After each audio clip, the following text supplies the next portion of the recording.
আসসালামু আলাইকুম। Ready news 39 Anwar Hossain. লেবাননের সঙ্গে যুদ্ধবিরতিতে সম্মত ইসরায়েল। লেবাননের অব্যাহতভাবে হামলা চালিয়ে আসছে ইসরায়েল। সংঘাত প্রাণ হারাচ্ছে বেসামরিক লোকজনও। এবার লেবাননের সংঘাত বন্ধে হিজবুল্লাহর সঙ্গে যুদ্ধবিরতিতে চুক্তি করতে সম্মত হয়েছে ইসরায়েল। সোমবার 25 নভেম্বর এই ঘোষণা দেন ইসরায়েলি প্রধানমন্ত্রী বেনিয়ামিন নেতানিয়াহু।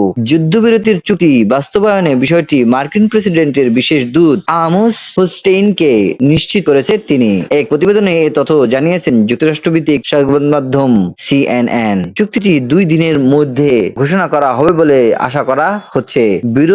চুক্তির খসড়া এরই মধ্যে প্রস্তুত করা হয়েছে বলে জানিয়েছেন ইসরায়েলি গণমাধ্যম। উল্লেখ্য, গত বছরে 7 অক্টোবর গাজায় যুদ্ধ শুরুর পর থেকে হামাসের প্রতি সমর্থন জানিয়েছে ইসরায়েলি ভূখণ্ডে হামলা চালিয়ে আসছে লেবাননের সশস্ত্র গোষ্ঠী হিজবুল্লাহ। তার জবাবে লেবাননের বিভিন্ন এলাকায় বিমান হামলা ও স্থল অভিযান চালিয়ে আসছে ইসরায়েল।